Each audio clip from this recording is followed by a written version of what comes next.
este semisumergible. De acuerdo a las indicaciones, puede transportar de 7 a 8 toneladas de coca. Aquí los fabricaban en este lugar. Son construidos en las selvas colombianas. Los pioneros de esta modalidad realmente son narcotraficantes del norte del valle. Tripulados por pescadores, se hacen casi imperceptibles a los radares. Literalmente es exponencialmente más difícil hallar un semisumergible autopropulsado que encontrar una aguja en un pajar. México es el destino predilecto de los narcosubmarinos. México desde hace muchas décadas ha sido un corredor para diferentes tipos de bienes y servicios ilícitos. Los carteles de la droga en México aportan dinero, mientras que los carteles colombianos forman ideas, ven a futuro, ven variantes en el transporte de las rutas. Si no traíamos aparato, igual los iban a chimbear la familia.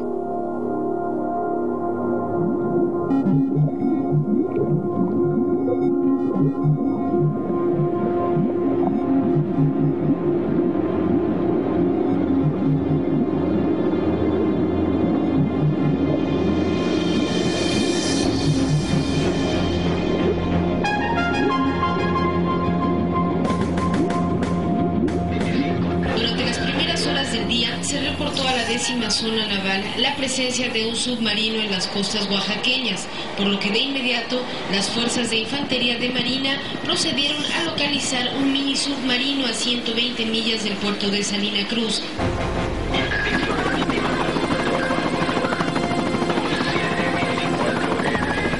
A mí me marcaron a las 5 de la mañana, el vicealmirante José María Ortegón me marcó para invitarme a un operativo. Yo llegué a las 5:30 de la mañana, fue cuando me comenta el vicealmirante Ortegón, me dijo, ¿sabes qué? Pues al parecer ya estamos en lo que es interceptando a un narcosumergible. Oiga señor, pero pues ese narcosumergible, o sea, que yo sepa, pues nada más sale en las películas. ¿Y mayor, en qué parte se encuentra? Estamos ubicando la lancha aquí con las características. Informes de inteligencia de Colombia y la Agencia Antinarcóticos de Estados Unidos, DEA, ponen en alerta a la Armada Mexicana en torno a la presencia de un narcosubmarino a 400 kilómetros de las costas del puerto de Salina Cruz, en el estado de Oaxaca. El otro helicóptero llega con gente de la Armada igual, entonces se empezaron a aventar con su arnés, empezaron a bajar colgados, entonces ya salieron a lo que es a flote esas personas. Ellos decían de que se estaban asfixiando. Cuando ellos fueron subidos a lo que es pues, el helicóptero, ellos lo primero que piden agua, me siento cansado, siento que me voy a desmayar. Que les pregunta uno de la Armada, pero bueno, ustedes ¿de dónde vienen? ¿No? Pero entonces él fue ese que dijo, no, si nosotros somos colombianos, dijo él. Eran 4 todos colombianos. Cuando salió a flote para comunicarse con el jefe colombiano, quedó la mitad por fuera, y las aeronaves de la DEA ya tenían información, lo ubicaron. La droga iba a ser entregada a Chapo Guzmán, Sinaloa, salió de Buenaventura, eran 25 paquetes que sumaban 5 toneladas de cocaína.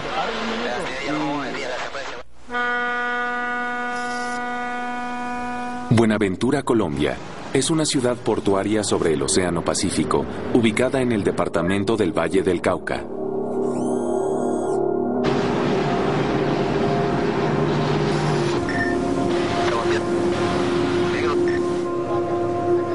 Más del 60% del comercio de carga colombiano se mueve por este puerto.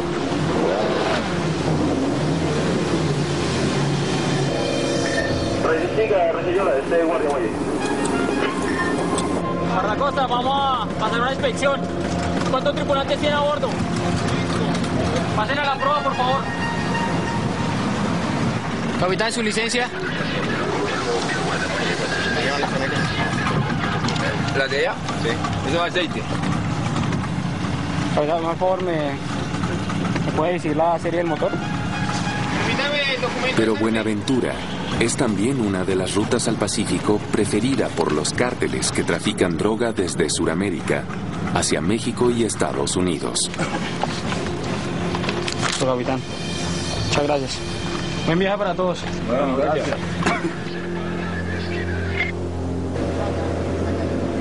En la última década, uno de los medios de transporte más sofisticados para el trasiego de la droga por el puerto de Buenaventura son los narcosubmarinos. Los sumergibles implica una seguridad para los delincuentes. Siempre van 4 personas que los tripulan y es difícil detectarlos. Tienen 2.500 millas y pueden meter 8 o 10 toneladas de droga.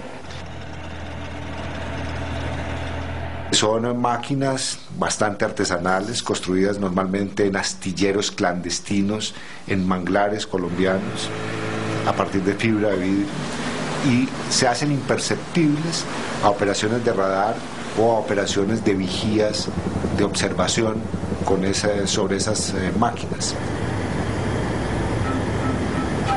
El fenómeno de los narcosubmarinos inicia en 1993, cuando la Armada de Colombia incauta un artefacto con el nombre de Laura en la isla caribeña de Providencia. Los primeros semisumergibles se encontraron en el Caribe hacia el año 93 y fueron muy escasos. Posteriormente se fueron incrementando desde el año 2005. ¿Y por qué razón? Porque ya existía alguna tecnología que les permitía abrirse mucho más. Me refiero a lejos de la costa. La disposición de los teléfonos satelitales y los GPS que permiten saber exactamente dónde se encuentra uno en cualquier momento. Ya eso les facilitó y se pasaron al Pacífico. Los carteles van cambiando, yo pienso que en base a la incidencia de fallas que van teniendo. En el número de fallas que se están presentando, que van perdiendo mercancía, ya ellos están pensando la siguiente modalidad. Estos aparatos, ¿cómo viajan a México? Son aparatos grandes, con una capacidad de 4 a 5 toneladas por dispositivo. El costo podía variar desde $600,000 hasta $1 millón, dependiendo el equipamiento, el tipo de motores que se le pusieran.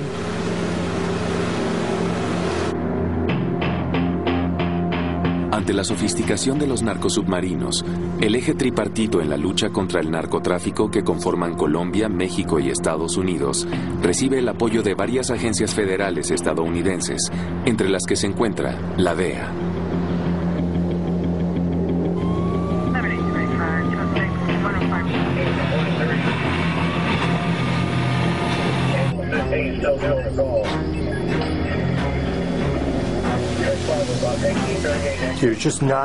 Todas las embarcaciones y todos los aviones de la Guardia Costera, de la Armada, de la Guardia de Fronteras no son suficientes para salir y vigilar la totalidad del Océano Pacífico.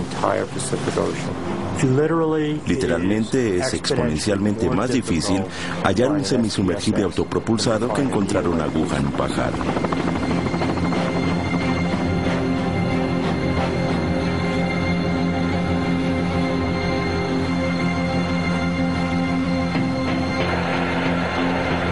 Estos aparatos, una vez que llegan a México, depende del tipo de enlace que vayan a tener. En ocasiones son barcos atuneros que salen a su encuentro, dejan caer salvavidas o lanchas Zodiacs, que son las que hacen el trabajo de recoger la mercancía y subirla a los barcos atuneros. En otras ocasiones son lanchas que están en la playa, reciben una señal o un punto de coordenada en el cual salen todos los días a cierta hora, y en ese punto es en donde se van a encontrar con el dispositivo que está llegando. Cualquier lugar en donde se escoja reiteradamente para el trasiego de droga implica que existen necesariamente circuitos de protección de instituciones que permiten que eso suceda. Es decir, dicho de otra manera, no hay regularidad en el paso de droga ilegal en algún lugar si no existe un acuerdo con representantes de la autoridad para que así suceda.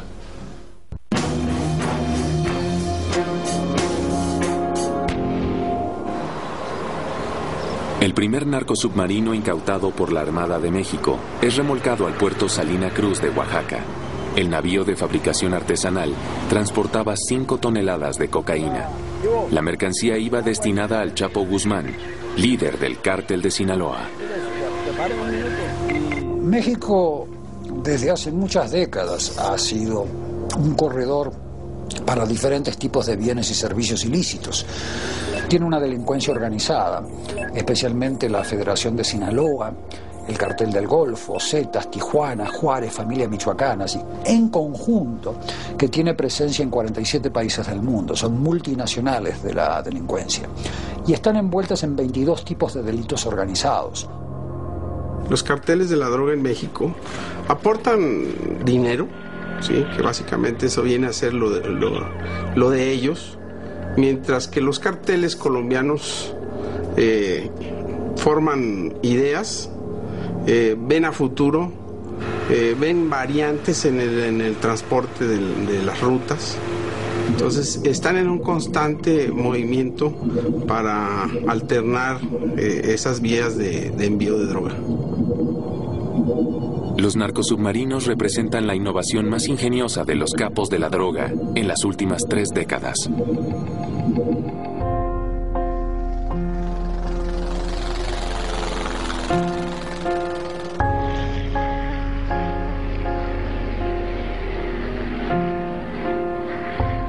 La primera modalidad de envío masivo de drogas a Estados Unidos se dio bajo la modalidad de pequeñas avionetas, normalmente bimotores, de 2 a 3 toneladas, que viajaban de la costa norte colombiana a costas de la Florida.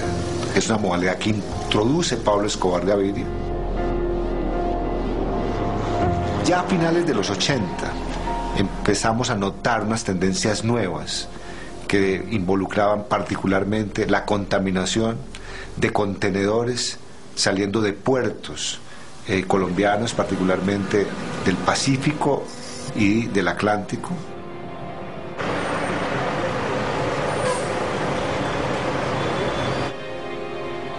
Todos los contenedores que se seleccionan para inspección física vienen a esta zona. Entonces aquí se encuentran con unos controles de seguridad y se ubican los contenedores sobre cada una de las bahías, en los cuales se saca la mercancía totalmente del contenedor, se inspecciona el contenedor vacío, luego se inicia la inspección del 100% de la mercancía.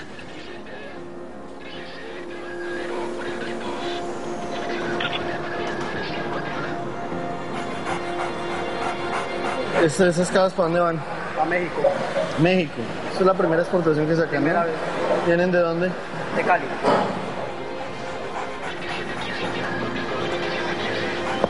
Y ya, digamos, avanzada la década de los 90, aparece el tema de las lanchas rápidas.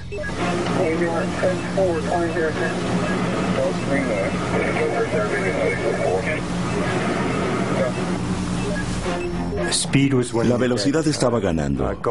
Nuestras lanchas rápidas estaban allá afuera con las plataformas de interdicción de la Guardia Costera y de la Guardia de Frontera.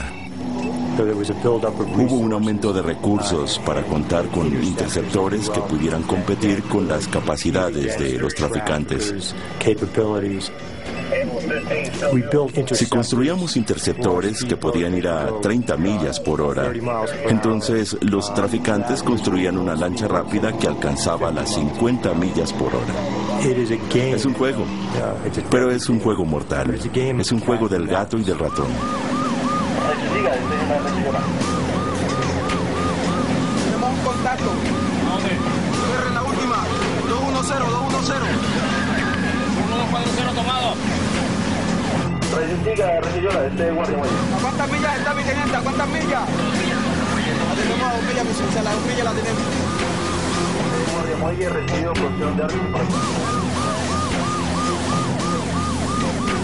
Ahí tenemos el contacto, mi sucia. Ahí tenemos el contacto. Hágale.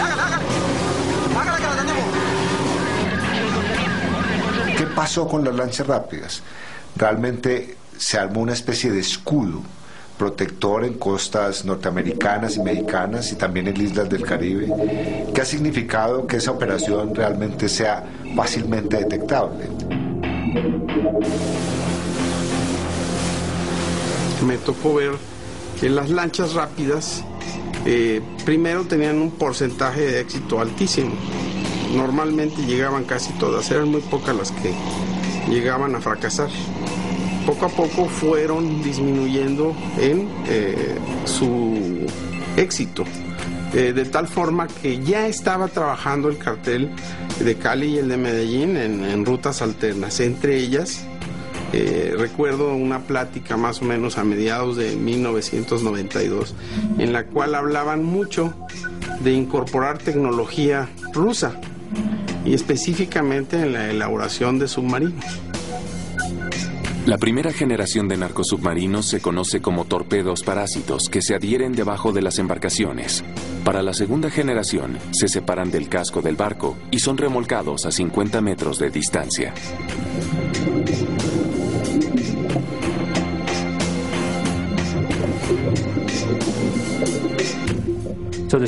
El semisumergible autopropulsado fue la evolución lógica del dispositivo parásito y del sumergible remolcado.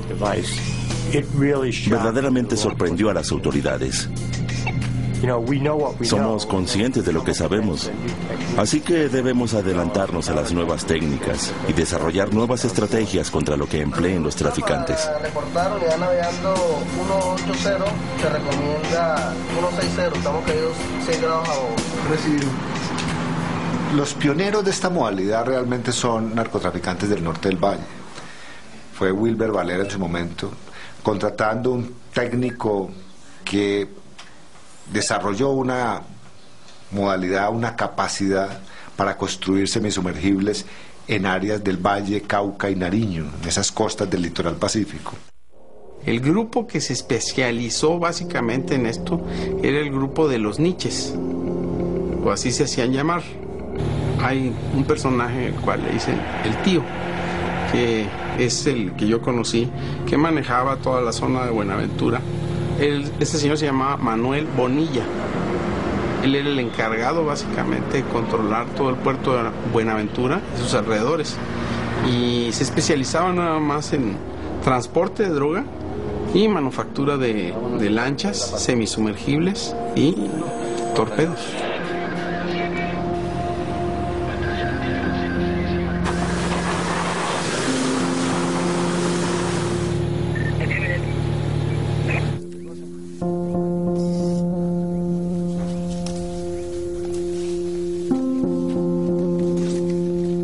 En general, digamos que toda la costa pacífica tiene unas condiciones especiales, son 1.300 kilómetros de costa, con muchos accidentes geográficos, bahías, no hay carreteras, no hay puertos marítimos grandes, no hay mucha infraestructura, entonces eso se presta para que las actividades delincuenciales puedan tener algún asiento.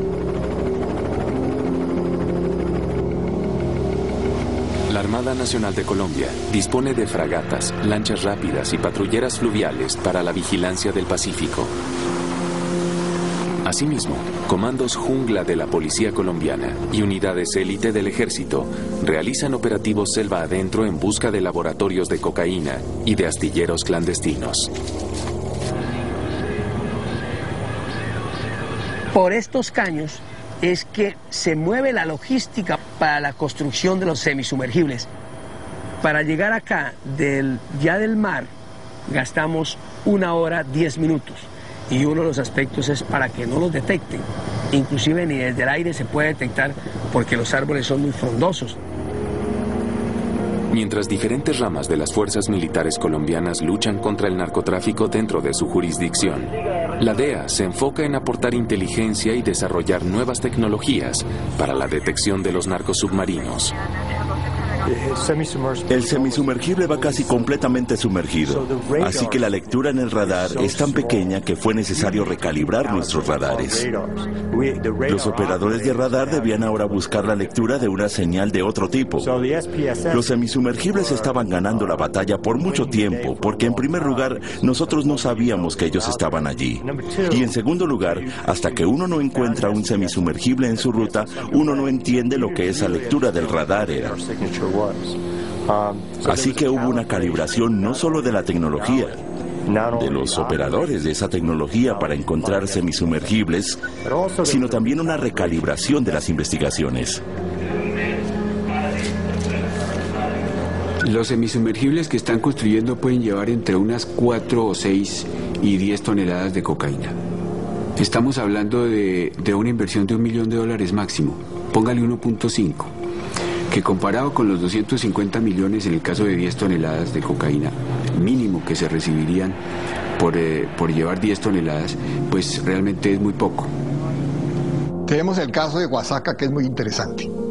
Los tipos iban a entregarle la droga al Chapo Guzmán, cartel de Sinaloa, y eran 4 colombianos que tienen carné como expertos en aeronavegación del SENA. Uno experto en manejar, con su copiloto manejar. El otro que es experto en comunicaciones y el otro que es el encargado de ubicar la droga dentro del aparato. La alianza colombo-mexicana es fuerte a nivel de mafia. Y están utilizando los sumergibles. Este fue porque lo cogieron. ¿Cuántos habrán pasado?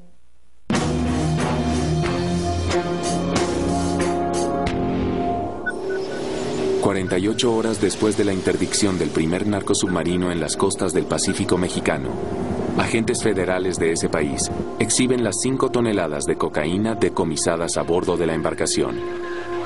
De haber llegado a las calles, el valor de la mercancía se estima superior a los $170 millones.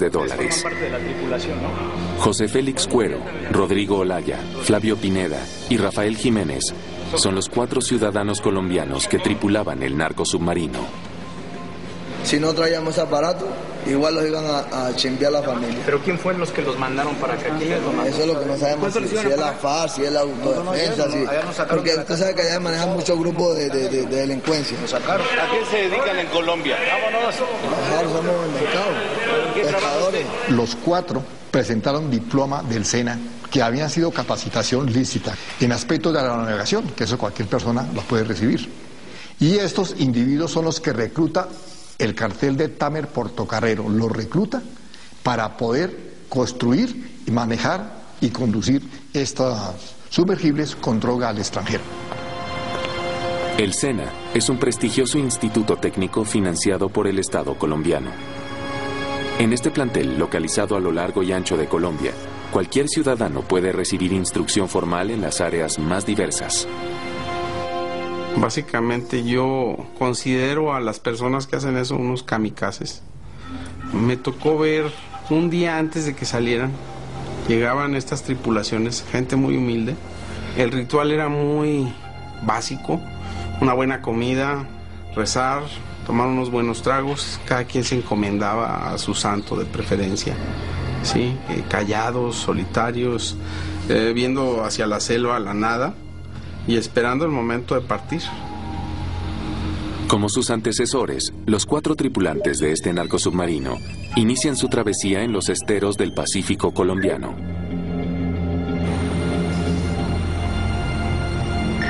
Reporto, va a hacer un registro por un posible muelle abandonado, estero San Antonio, por la parte del centro. Van 03 botes y mar. Confirmo coordenadas cuando esté en el punto, QAP. Este es el principal, salgamos por ese, por el del centro. Y entramos al derecho.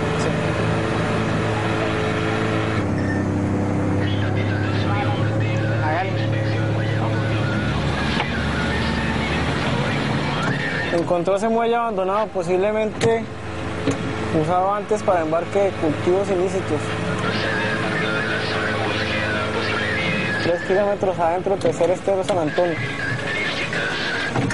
Características de madera, no se ven indicios de actividad por lo menos hace 6 meses.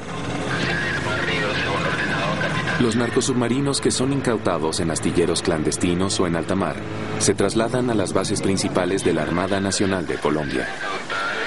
Esos lugares se han convertido en un centro de investigación y análisis de estos artefactos.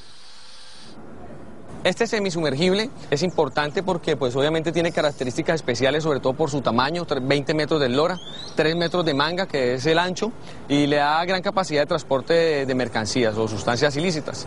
Aquí tenemos compartimentos en la proa del semisumergible, los cuales son utilizados primero para dar lastre y capacidad de carga a la embarcación. Asimismo, transportan lo que es el combustible y obviamente pertrechos y víveres que ellos utilizan para la travesía que van a efectuar. En este compartimento básicamente tenemos camarotes, camas donde ellos duermen, descansan. Asimismo hay unas bodegas donde ellos también transportan mercancía. Y podemos decir que esta parte del semisumergible es la parte de habitabilidad que tiene él diseñado para que ellos puedan transportarse. Este que tenemos aquí es un respiradero. La función de él es que entre aire y salga aire y pueda hacer una recirculación de aire del semisumergible. Esta casamata es utilizada para estar un tripulante vigilando para que cuando sean descubiertos por la Armada Nacional o alguna unidad de interdicción de los Estados Unidos, pues hundan el sumergible y así una operación de interdicción marítima termina en una operación de búsqueda y rescate, es decir, que los traficantes terminan siendo unos náufragos.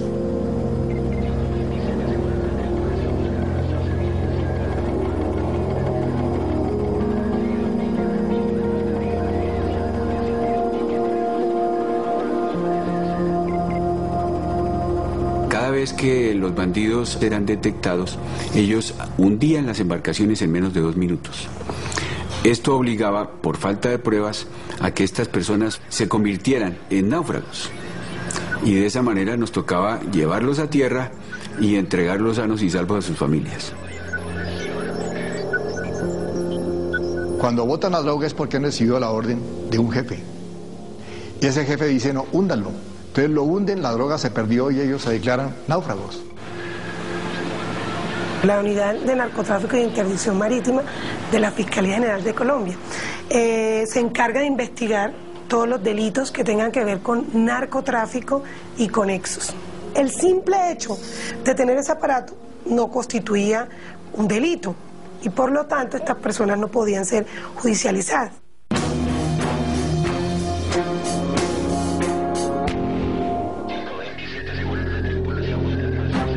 Entre el 2008 y el 2009, 33 operativos en alta mar relacionados directamente con la intercepción de narcosubmarinos son ejecutados por las Armadas de Colombia, México y Estados Unidos en el Océano Pacífico.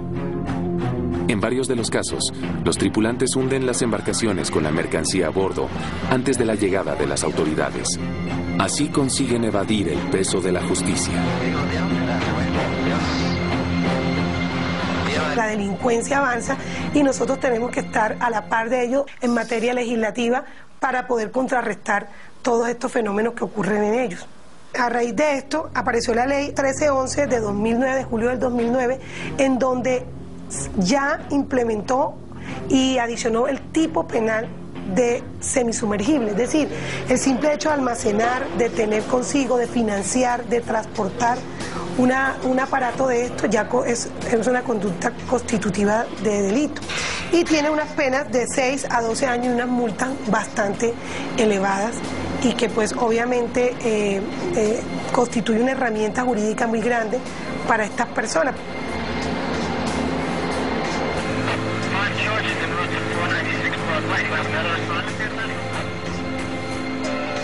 A la par con Colombia, Estados Unidos también adopta medidas punitivas en contra de las personas que son capturadas tripulando narcosubmarinos. Estados Unidos pasó una ley que hacía ilegal la simple operación de un semisumergible autopropulsado.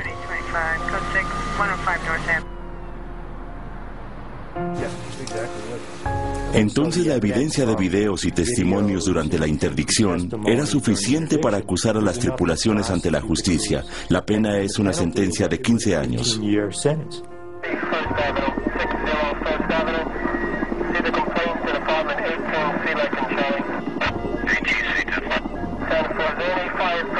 Estamos tratando de llegar a un acuerdo con México, no de homologar leyes porque es imposible, cada país tiene una constitución, pero sí de por lo menos buscar una salida similar a estos temas, específicamente en lo que tiene que ver con semisumergibles. En México no se ha legalizado o no se ha tipificado como delito esto, el portar, transportar, financiar estos aparatos que son los semisumergibles. Tenemos que darle su marco jurídico tanto a la Marina, al Ejército y a la aviación para que verdaderamente queden dentro de ese marco jurídico su trabajo que están haciendo en contra del crimen. Lo que estamos buscando en este momento es la agilidad, los juicios orales, para que no pase tanto tiempo en que reciba sentencia un criminal. Segundo, precisar más en nuestras leyes cuando es crimen organizado, porque hay muchos que han salido fácilmente con una fianza y que me parece que eso ha sido algo que ha desanimado a las policías, de que entregan a un narcotraficante y a los pocos días lo ven que ya está de vuelta en circulación.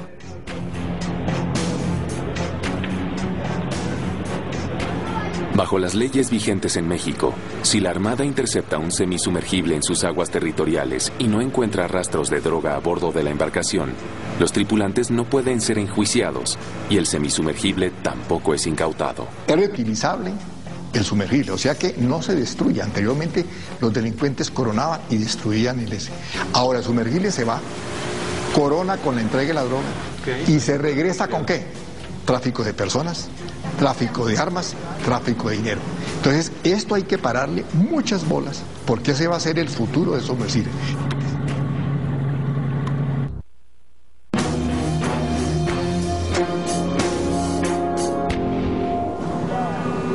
Aprendidos en aguas del Pacífico mexicano a bordo de un narcosubmarino en julio del 2008, 4 pescadores colombianos enfrentan cargos por tráfico de cocaína a miles de kilómetros de su ciudad natal, Buenaventura.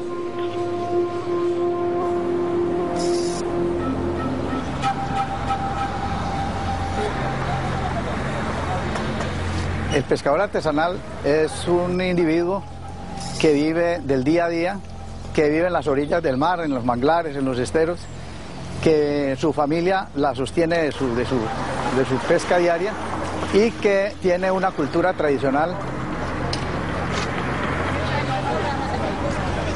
Un pescador artesanal, que es una persona analfabeta, pero que tiene una cultura del mar de hace muchos siglos, él conoce muy bien en qué momentos, en por qué lados y por qué lugar se puede meter para no fracasar en su viaje. Esa sabiduría del pescador es la que ha utilizado el narcotráfico para poder hacer que el pescador sea el mejor aliado de ellos para poder sacar la coca.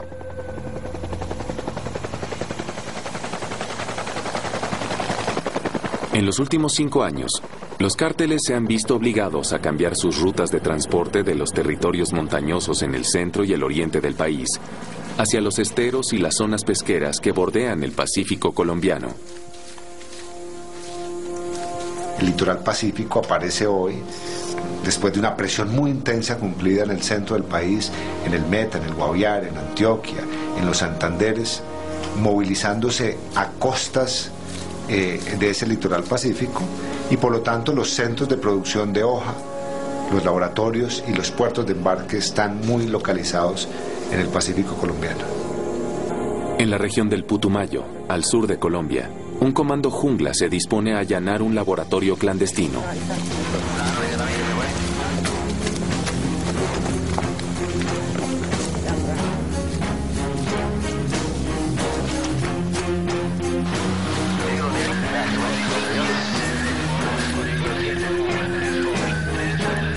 Gaitán, aquí tenemos clorhidrato en procesamiento. Hemos encontrado unas panelas, hornos microondas del Marciano, planta, ácido sulfúrico. Tenemos cemento. ¡Extractivista acá! En alguna ocasión que estuve en uno de estos aserraderos en la selva y en esas fábricas clandestinas en la mitad de la nada, de un lado del río estaban los paramilitares, del otro lado estaban los guerrilleros. Jamás vi que hubiera combate entre una u otra facción, y sí me di cuenta que parte de los impuestos que se pagaban iban, una parte era a los paramilitares y otra parte era para los guerrilleros.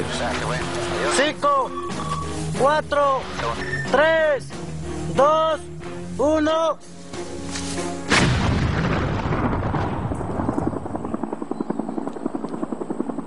Es lógico pensar que si bien no son socios, se toleran uno a otro en algunas zonas del país.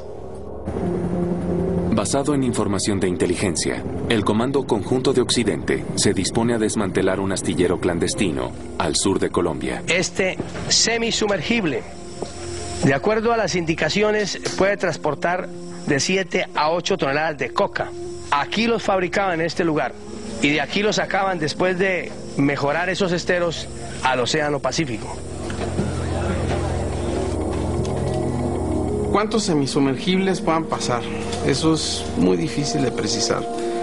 Lo que sí puedo decirte es que si en un lugar de estos, que es solamente una fábrica que yo vi, en una zona muy pequeña, estaban en construcción 4 y estaban ocultos en la maleza y en los ríos otros 3, y hasta el momento que yo conocí de eso no había caído uno solo. Tanto los guerrilleros como los paramilitares contaban también con oficinas, como ellos les dicen, en la Ciudad de México, específicamente en DF, ¿sí? Entonces había un contacto permanente con todo tipo de estas organizaciones, cuadrando, poniéndose de acuerdo, cómo iba a ser la financiación, quién iba a poner más dinero, quién iba a poner más mercancía, qué tipo de vehículos se iba a utilizar, etcétera. El caso de México es un caso absolutamente excepcional porque estamos al lado del mercado de consumo más grande del mundo. Ningún otro país en el mundo tiene la misma situación.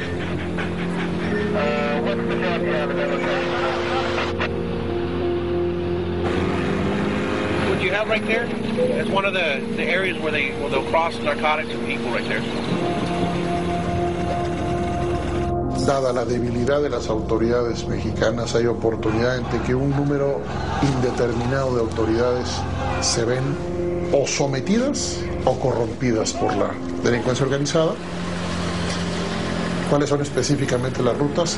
Se sabe que hay un mecanismo combinado, insisto, de rutas terrestres, Pacífico, desde luego, el Atlántico, el Golfo, las playas, por la frontera sur. Es decir, la droga fluye por todos lados. En Colombia había claras zonas de ingobernabilidad en los años 90 y en los años 80, zonas en donde la autoridad no ejercía ningún tipo de poder ni de control sobre las personas físicas o las empresas, y eso en México está sucediendo cada vez con más frecuencia. Hoy en día nos encontramos con 982 focos de ingobernabilidad territorial en territorio mexicano. Yo no comparto el que se ha colombizado México. Ya los expertos ya nos empiezan a comparar con un país con otro. México es México.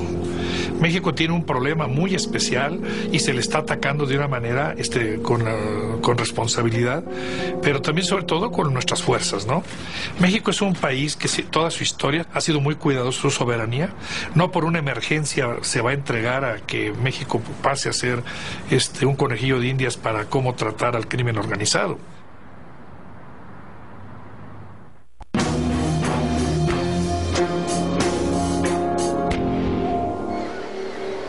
En México, 4 ciudadanos colombianos son sentenciados a 15 años de prisión por tráfico de cocaína, 3 meses después de haber sido interceptados a bordo de un narcosubmarino en aguas del Pacífico. Bajo las recientes leyes adoptadas por Colombia y Estados Unidos, estos traficantes habrían tenido que enfrentar cargos adicionales y sus condenas también se habrían duplicado por el hecho de tripular un semisumergible.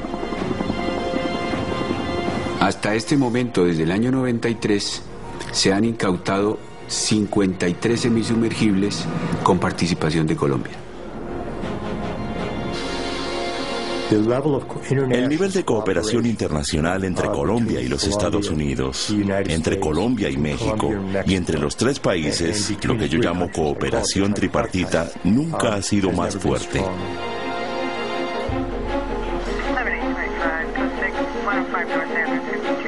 En términos de éxito en la interdicción, los años 2007 y 2008 fueron los de mayor cantidad de semisumergibles interdictos.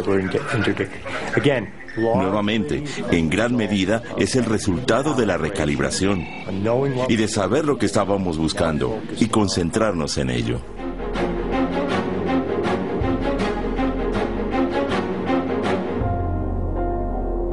Los resultados que hemos tenido así a grandes números de incautaciones son aproximadamente 96 toneladas de cocaína, 6.400 de marihuana, hasta donde sé, del 1 de diciembre del 2006 al último de diciembre del 2009. Se ha recuperado también una tonelada de heroína, que eso poco se veía por aquí.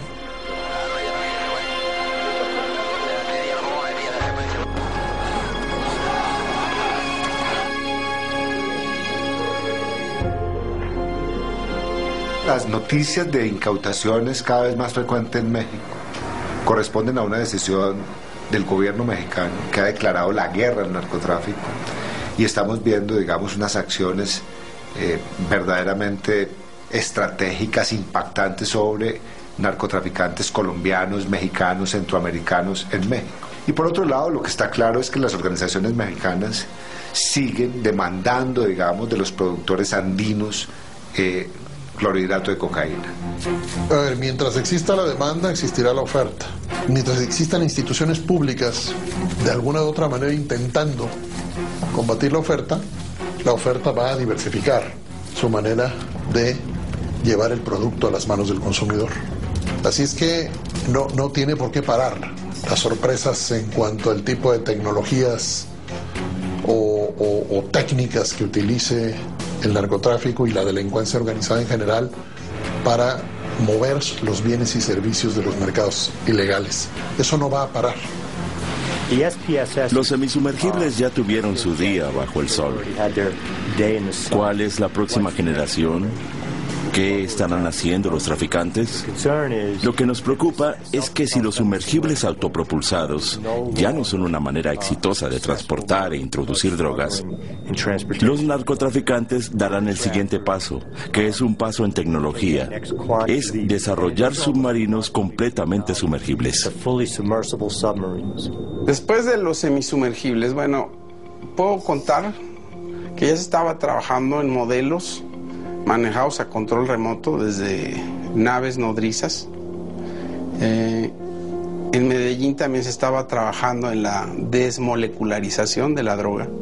¿Qué es esto? Es un proceso químico en el cual a la droga se le quita, a la cocaína, al alcaloide, se le quitan todas sus propiedades físico-químicas y se transforma en polvo, en leche, en combustible, para ser transportada y que no sea detectada. Por otro lado, está claro que las rutas del narcotráfico también tienen tendencia a variar. Hoy estamos viendo un desplazamiento al oriente de Colombia, utilizando países vecinos como plataformas de lanzamiento a África Occidental para ingresar cocaína, particularmente al centro de Europa.